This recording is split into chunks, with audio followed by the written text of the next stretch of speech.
How do you get interviewed on radio, television, podcast? That's an easy question. Sit down, make a list of all the media personalities that you know or that someone you know knows. That may sound difficult, but it really isn't, because all of us know someone who's doing a podcast, who has a radio show, maybe someone on TV. That's a little less likely, but it's possible too. Make a list and start contacting those people. Arrange to have lunch with them. Take them out for a glass of wine or a cup of coffee. Talk to them about what you do and what they do and why they do it. Keep in mind,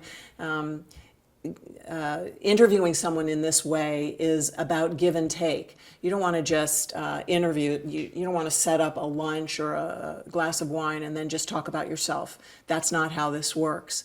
It's a give and take. So interview them, if you will, about what they do, why they do it, why they're passionate about it, why they care about it, and you'll know how to market yourself to them as a possible interviewee on their show.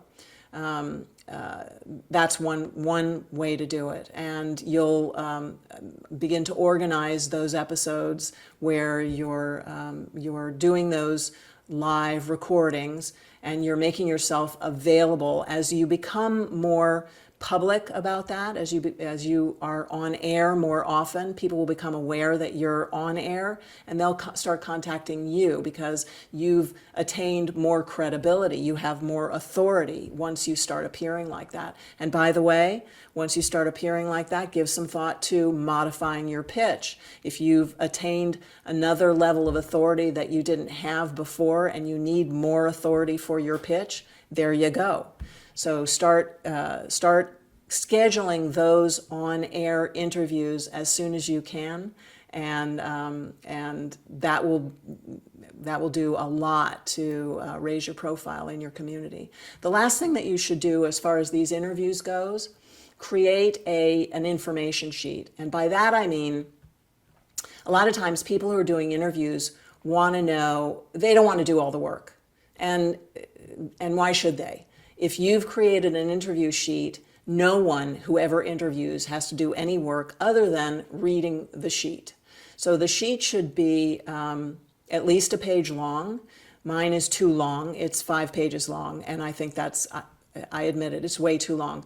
But I give them not just the interview questions that they should ask me, but I also tell them what my answers are going to be so that they can pick and choose the questions that more appeal to them, and which they are thinking will appeal to their audience. Keep in mind, they know their audience better than you do. So the interview sheet should be an aid to them. As you do more and more of these interviews, you may modify your interview sheet as you realize, oh, I need to include more content here and more content there. So the interview sheet is a list of questions that the interview person will ask you, and hopefully you'll also include your answers, because I think that that's a very useful touch for guaranteeing a good interview for the audience that your interviewer knows better than you do.